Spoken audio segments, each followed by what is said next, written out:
The first heat wave. Davin was used to quiet nights on Colony Moon 7B. It was a small human outpost with only a few homes and fewer neighbors. His life was calm. No drama, no surprises. He liked it that way. But everything changed the night the heat wave came. It started with a strange smell in the air, not bad, just different. Soft and sweet, like flowers that didn't grow on any earth soil. Davin noticed it when he opened his window before bed. The wind carried it from the house next door, the alien pod home where Jera lived. Jera was his neighbor for almost a year now. She was from the planet Ilion. Tall, smooth skin with a light shimmer, long white-blue hair that moved like silk. Her eyes were large and silver, always calm, always watching. They barely spoke, just a nod here, a hello there. But tonight something was wrong. A soft thumping sound came through the wall. It wasn't music. It was breathing. Heavy, fast, like someone running or fighting. Davin stood at his window, listening. He saw shadows moving behind her pod glass, then a sudden burst of light, and a loud crash. He rushed outside. As he reached her door, it opened before he knocked. And there she stood, Jera. But not the calm Jera he knew. Her skin was glowing faintly. Her eyes were wide and glassy. Sweat ran down her face. She was breathing hard, her chest rising fast. She looked wild, almost afraid. "Jera?" Davin asked, stepping back. "Are you okay?" She blinked at him. Her voice was shaky. "You should not come near. It's the first wave." "First wave of what?" She grabbed the door frame to steady herself. "My cycle. It started early." He frowned. "Cycle?" She nodded, biting her lip. "The heat. It happens once every 3 years. It's not safe." Davin didn't understand, but he saw pain in her eyes, confusion too. "Do you need help?" Jera looked at him longer than she ever had before. Her lips parted like she wanted to say yes, but then suddenly she pulled back and slammed the door. Davin stood there for a moment, unsure what to do. He finally turned and went home, locking the door behind him. But he couldn't sleep. His head felt heavy. The smell in the air had grown stronger, more intense. It was like something calling him, whispering to his thoughts. Dreams came quickly, when he finally closed his eyes. Strange dreams. He was walking through a field of stars. Someone was following him, breathing behind him. When he turned, he saw her, Jera, glowing, whispering his name. He woke up with a start. Morning came, but the sun on this moon was dim. The air was thick. His skin felt warm, like after a fever. Outside, the world was quiet again, but something had changed. On his door, he saw 3 long scratches, deep and curved. Not human. He touched them, heart beating fast. Who, or what, had been there last night? Across the way, Jera's home was dark. No sign of her. But deep down, Davin felt she had not left. She was still inside, hiding, burning, and now so was he. The warning from the stars. The next day, Davin couldn't focus. He tried to work on the solar panels outside his home, but his hands kept shaking. His head felt strange, not painful, just heavy. His thoughts drifted back to the night before. The way Jera looked, glowing and breathing hard. The way she had said, "It's not safe," and the scratches on his door. They were real. Deep. Like claws had carved them. He didn't believe in alien stories. Not like the wild ones people told on Earth. But colony moons had rules, and one of them was simple.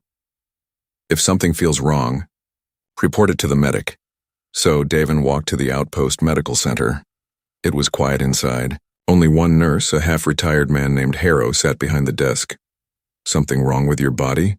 Harrow asked, not looking up from his tablet. "No." "Maybe," Davin replied, rubbing the back of his neck. "It's not about me, it's about my neighbor." Now Harrow looked up. "Jera? The alien female?" Davin nodded. I think something's happening to her. Harrow narrowed his eyes. You smelled it, didn't you? What? The scent. Sweet. Warm. Like flowers and fire. It's not your imagination. What is it? Harrow stood slowly, walked to a drawer, and pulled out a small holographic pad. He tapped a few buttons, and an image of Zera's species appeared. Tall, elegant, glowing skin. Alien females enter a cycle every few years, he said. It's a biological mating period. Their bodies overheat. Their minds get cloudy. They release pheromones. Strong ones. What do you mean by strong? Harrow looked serious. If a human breathes in too much, it can affect your mind, make you feel things you don't understand, make you do things you wouldn't normally do. Davin felt cold. You mean like attraction? Attraction, obsession, dreams, even shared emotions. It's like your biology gets pulled into theirs, especially if you're close, emotionally or physically. Davin remembered her eyes, how she looked at him, how his dreams felt so real. What happens if the bond becomes too strong? Davin asked. Harrow sighed. Then it's not just biology anymore, it's law. Law? If the bond completes, if both minds link during the peak of heat, the alien government sees it as a union. Permanent. You'd be legally bonded to her, and you'd be expected to follow their customs, even live on their home planet if needed. Davin's heart pounded. But I didn't do anything. I just helped her, talked to her. Harrow leaned closer. Did she touch you? Even once? I gave her water. She touched my hand for a second. Harrow's face turned pale. That's enough to start it. If she let her guard down, and you felt the first connection, the bond has already begun. The only way to stop it is to keep distance. No contact, no sharing thoughts, no shared space. Davin stood up fast. What happens if it continues? You'll be hers, and she'll be yours. Completely. As Davin left the clinic, the sky above was filled with soft red clouds. The weather tower was flashing yellow, a heat warning. Another wave was coming. He walked home fast. But as he reached his door, he stopped. Zera was standing there, barefoot. Her long hair wet with sweat. Her arms wrapped around herself. Her eyes locked on his, glowing. Not like a fire, like a storm. I couldn't stay inside anymore, she whispered. Davin looked around. You shouldn't be here. I know. He stepped back. You said it wasn't safe, that you were in heat. I am, she said, and you're breathing it. I can feel it. Then go back, he said, almost begging. She stepped closer. I don't want to hurt you, Davin, that's why I stayed away, but your door, it called to me last night. His heart stopped. The scratches, that was you? She nodded slowly, ashamed. I wasn't myself. The scent, the storm inside. I woke up outside your home. I ran before sunrise. Why me? He asked. Zera looked away. Because you see me as more than a species. You see me as someone. The wind picked up. The heat wave had arrived. Again, the air filled with that strange scent. Sweet. Dangerous. Davin's head started to spin. Go, he whispered. Before this gets worse. Zera's voice trembled. It already has. Then, before he could stop her, she pressed something small into his hand. A glowing crystal.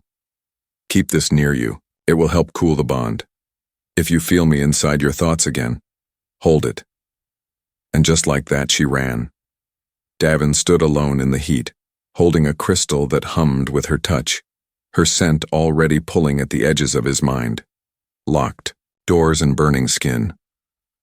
The crystal didn't stop humming. Davin kept it by his bedside that night. It gave off a soft blue glow, pulsing like a heartbeat. He stared at it for hours, unable to sleep. His body was hot, but not from fever. It was something deeper, something alive inside his blood. He remembered Zera's words. If you feel me inside your thoughts again, hold it. He held it tight. But the dreams still came. He saw her standing in a field of tall silver grass, calling his name in a voice that wasn't hers. Soft, melodic, filled with longing. When he reached for her in the dream, his hand burned with fire. Then he woke up, sweating, gasping for air. Outside, the second heat wave had begun. The red sun of the moon was brighter than before. The air shimmered. All across the colony, people were told to stay indoors. Doors were sealed, shades pulled, but Davin couldn't stay still. He looked at Jera's pod, home across the way. No lights, no movement. Something felt wrong. He grabbed a heat suit and stepped outside. The air was thick like soup, pressing on his skin. Even with the suit, he felt the weight of it. He reached Jera's home and knocked. No answer. He knocked again, louder, still silence. Then, a weak sound came from inside. A soft moan. His heart raced. "Jera," he shouted. No reply. He tapped the emergency override panel. It blinked red, locked from the inside. Then he did something crazy. He removed the override seal with a pocket tool and rewired the panel. The door hissed open. Heat slammed into him like a wall. Inside, Jera was on the floor. Her skin was bright with heat light. Her breathing was shallow. Her hands clutched her chest. Her body trembled. "Jera." He ran to her and tried to lift her, but she flinched. "Don't touch," she whispered. "You're dying," he said. "You need help." "No, I'm changing," she said through clenched teeth. He looked around. The cooling unit was off. Her heat stabilizers had overloaded. The floor around her was hot enough to melt plastic. He had no choice. He lifted her carefully and carried her out. As his arms wrapped around her, a strange force passed between them. It was not just warmth. It was thought, memory, feeling. For a second, he felt what she felt. Fear, loneliness, a longing so deep it hurt. He carried her to his home and laid her gently on the floor beside the cooling unit. He activated the emergency chill system. The blue lights flickered to life, sending cold mist into the air. She gasped as the cool air touched her skin. Her eyes fluttered open. "You should have left me." He shook his head. "I couldn't." Jera looked at him for a long time. "Then you're part of it now, completely." "Part of what?" "The bond," she said weakly. "Your body touched mine. Your mind touched mine. It's too late to stop it now." He sat back, breathing heavily. The crystal on his nightstand glowed brighter. Its light matched the rhythm of Jera's breathing. It was as if the bond had already formed a link between their energy. "What does that mean?" Davin asked. "What happens now?" Jera touched her chest gently. "Soon, our emotions will no longer be separate. Your pain, your joy, your desire. I'll feel it, and mine will pour into you. There will be no secrets between us, no walls." "But I didn't agree to this," he said, confused. "That doesn't matter," she whispered. "The bond chooses, not us." They sat in silence for a while. The mist cooled the air, but not the tension. Finally, Davin spoke. "You said this happens every 3 years?" She nodded. "But it's never been like this before. Not this strong." He looked down. "Because of me?" "Yes," she whispered. "My kind don't usually bond with humans, but you've been kind to me. Calm, patient. Your presence triggered the deep part of me, the ancient part. So, what now? Do we just wait?" Jera closed her eyes. "No. We must survive the last wave, the final phase. What happens during that?" She opened her eyes again, silver and glowing. "The body loses all control. Instincts take over. If we're not separated by then, it will finish. And then, we'll be joined. Forever." The words echoed in his mind, forever. Davin leaned back, the room spinning slightly. He had come to this moon for a quiet life, for peace. And now, he was tied to an alien woman, in a way no human ever had been. By scent, by skin, by something deeper. He looked at her, her body still trembling, her face glowing with light and pain. And something inside him whispered, "You are already hers. The bond cannot be undone." For the next 2 days, Davin didn't leave the house. The sky outside stayed red, and the colony alert system kept ringing. Extreme heat phase in effect. Remain indoors. Avoid contact with affected species. But Davin was already affected. Jera lay on the floor near the cooling unit, wrapped in silver sheets soaked with ice water. Her glowing skin had dimmed a little, but the bond between them had grown stronger. They didn't touch.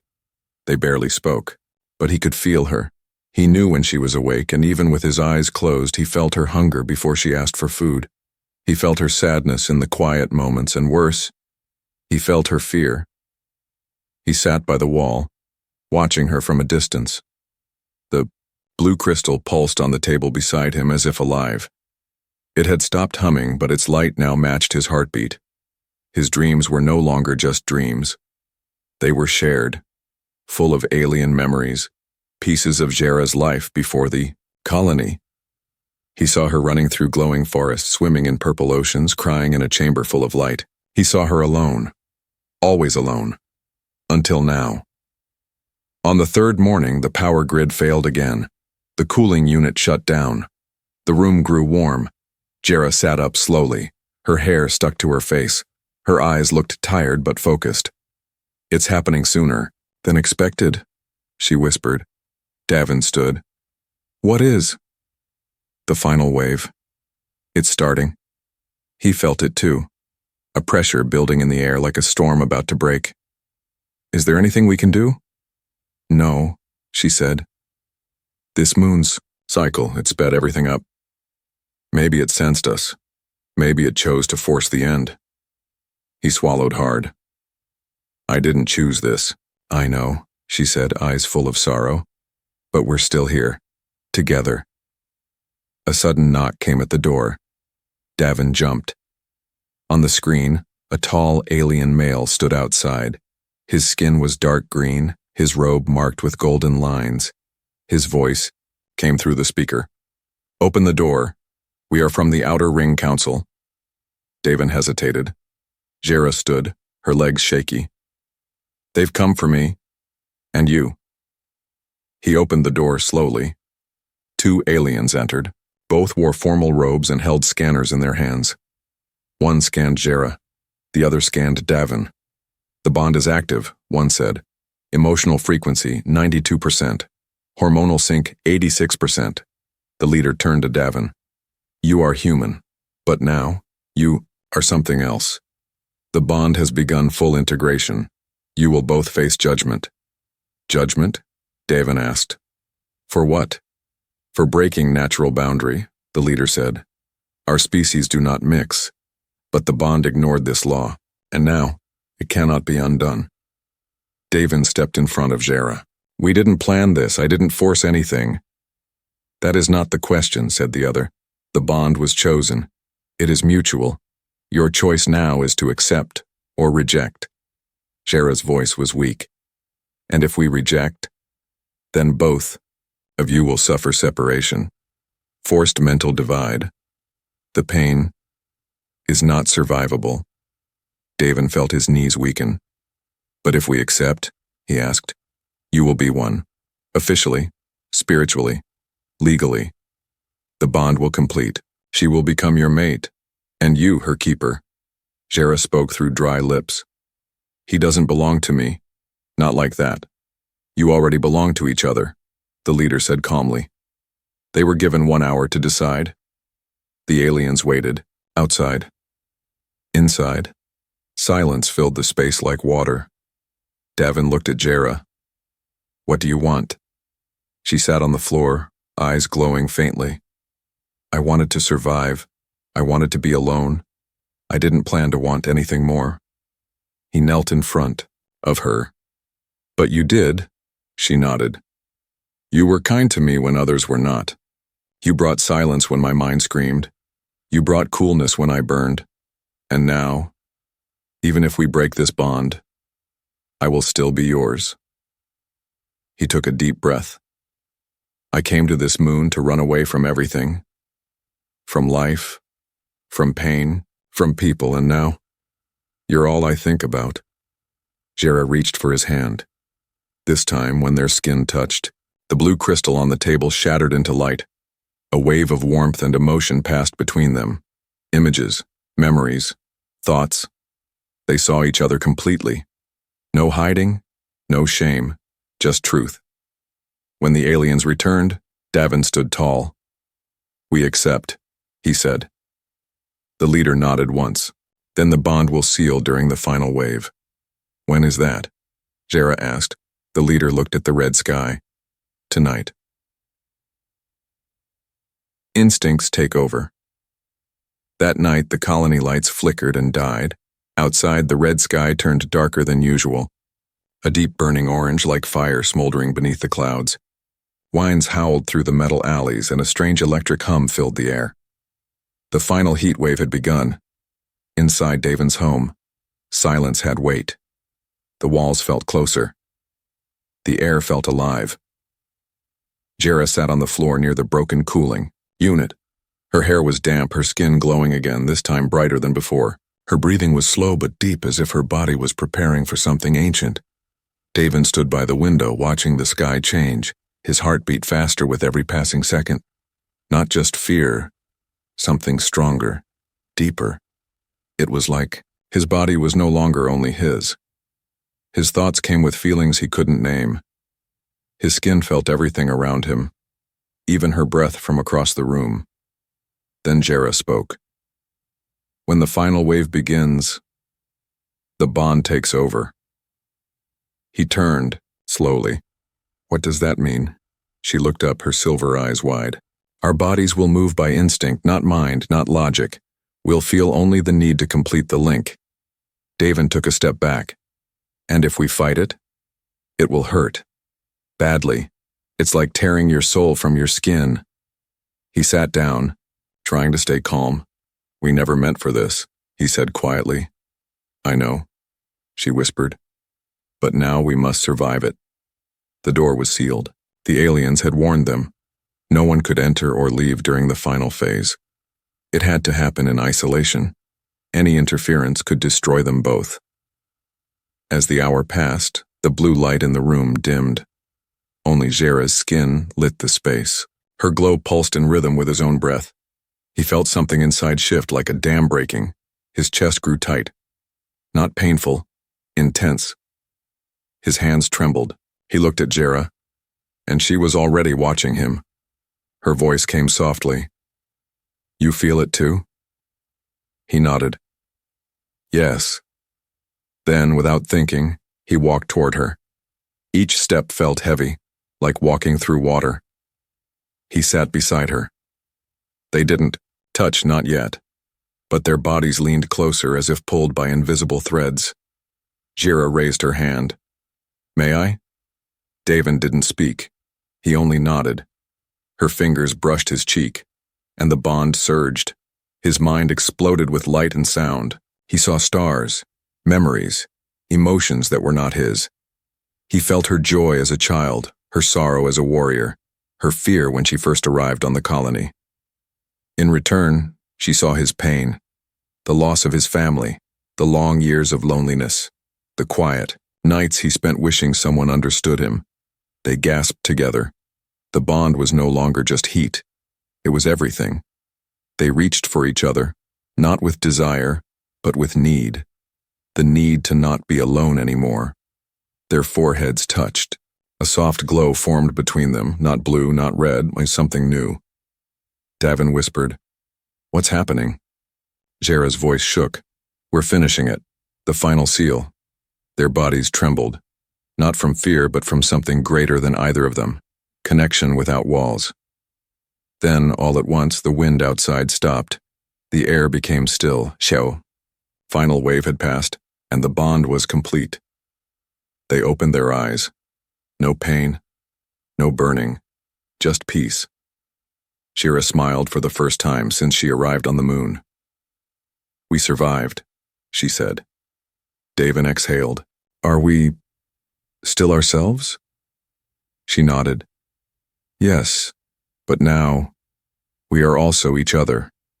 They sat there in silence, feeling the strange calm after the storm. Their thoughts were still separate, but soft threads of feeling moved between them. "What happens now?" Davin asked. Shira leaned her head on his shoulder. "We wait. The council will return. They will test us. If the bond is true, they will allow us to choose our future. And if they don't, then we run," she said with a tired smile.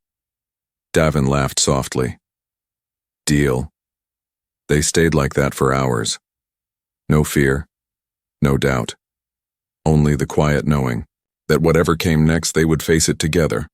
No longer strangers, no longer alone. The elders arrive, the sun on moon. 7B never rose fast, but that morning, it felt slower than ever. Davin stood near the window, watching the dim orange light seep through the glass. Beside him, Shira was still asleep. Her breathing was soft, steady. Her skin no longer glowed too bright. The heat waves had passed. The bond was complete. But peace had not come. They both knew what was coming next. The judgment. The Outer Ring Council had promised to return after the final wave. They would examine the bond, question both of them, and then decide. Shira opened her eyes. Her voice was calm but tired. "They'll be here soon." Davin nodded. "Do you think they'll let us stay?" "Maybe," she whispered. "But we are something new now, and they fear what they don't understand." As if summoned by her words, the sky filled with light. A ship descended above the colony, silent, silver, shaped like a perfect ring. It hovered just above ground, casting soft shadows across the outpost. The door slid open with a low hum. The same 3 counselors from before stepped out. Tall, graceful, unreadable. Their robes shimmered like moving water. The leader, an elder female with blue-gray eyes, looked directly at Davin. "We come to witness the result," she said.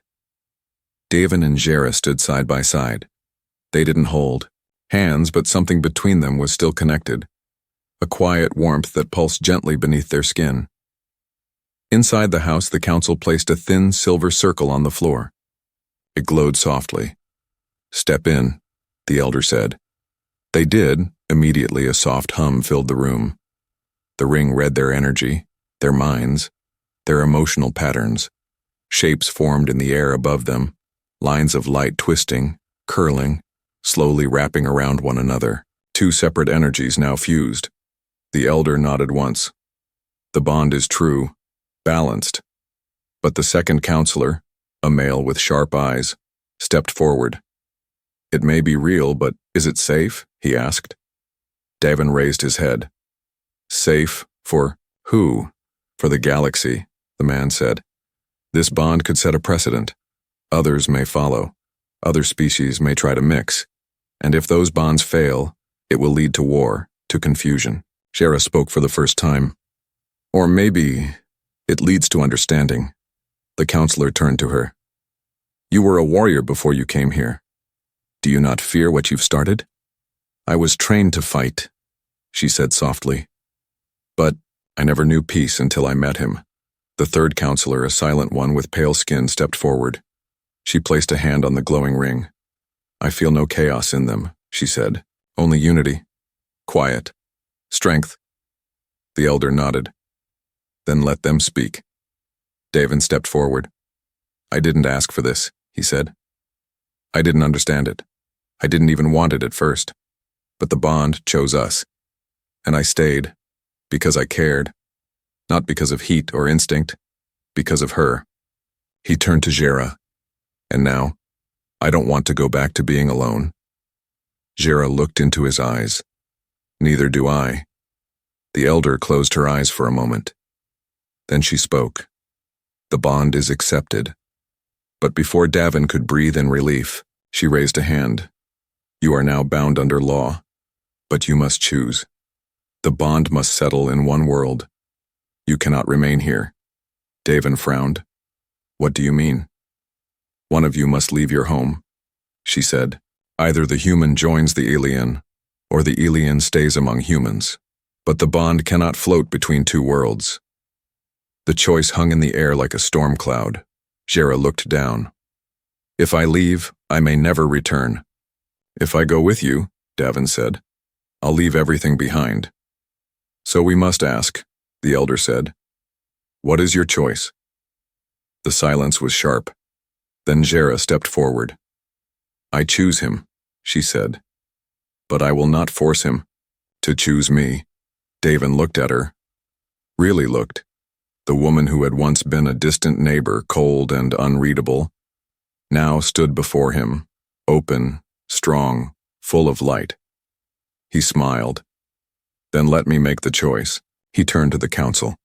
I will go with her. Jera's eyes widened. Are you sure? She asked, voice breaking slightly. I don't belong to a place anymore, he said. I belong with you. The elder raised both hands. A soft chime echoed through the room. It is done, she said. The council turned and walked out.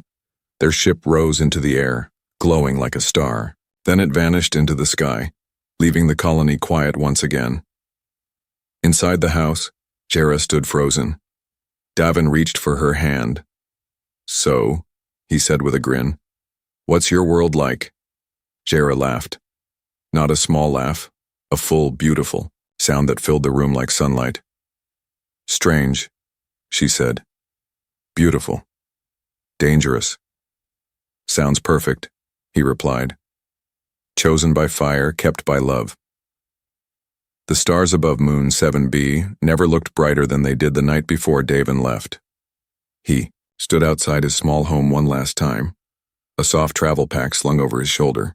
Beside him, Jera waited quietly, her white-blue hair shining in the soft glow of the colony's outer lights. The bond between them was no longer pulling, burning, or confusing. It had settled, warm, calm, steady, like a heartbeat that never stopped. The council had cleared everything within a few hours. They gave him special permission papers, allowed limited belongings, and left them one instruction. The bond is now yours to protect. The rest of the colony didn't speak much. No celebration, no goodbye parties, just quiet looks from a distance, some full of wonder, others of fear, and some of quiet respect. Davin didn't need words. His home had never been a place. Now home was standing beside him. The ship arrived. Just before dawn, sleek, silver, and silent. It wasn't a cargo vessel or a human craft. It was Elin designed, smooth like stone and light like air. The door opened without sound. Jera stepped in first. Davin followed. Inside, the air felt different. Thinner, filled with faint music. Or maybe the ship just moved in rhythm with their thoughts. It felt alive. Jera led him to a small chamber, lined with soft lights and sleeping cushions. This will be our space, she said gently. He set his bag down and sat beside her. So, he said after a moment, what happens when we land? Jera looked thoughtful. My people will test you, not with machines or questions, with presence. They will feel your mind, your emotions, your truth. And if they don't accept me, Jera took his hand, then we walk away, together. Davin smiled. Good, because I'm not going anywhere alone. The ship lifted silently into the stars. The journey to Elion took only a few days. Their planet wasn't like Earth. It was quieter, softer, with floating forests and glowing rivers. Cities were shaped like giant flowers opening to the sky. The colors changed with the seasons. Creatures floated through the air like jellyfish with wings. As they landed, Davin stared out the window, amazed. It's like a dream, he whispered. Jera squeezed his hand. It was always real. We just had to reach it.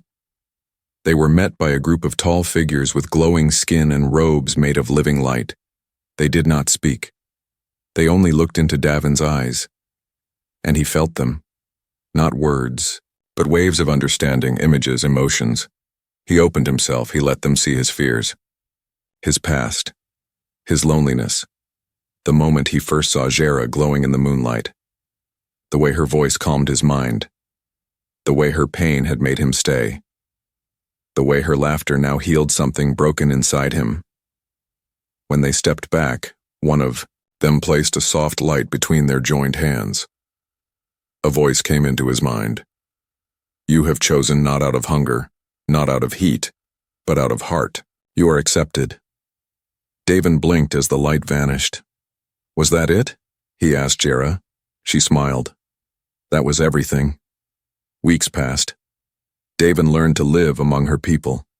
He walked through floating markets, tasted fruits that changed flavor, with mood, and listened to stories sung by clouds. He watched Jera move among her people not as a warrior, but as someone soft and strong. She belonged here. But now, so did he. They shared a new home. Not just walls, but gardens made of sound and air. Every night they slept side by side, the bond quiet and deep. No fire now, just warmth.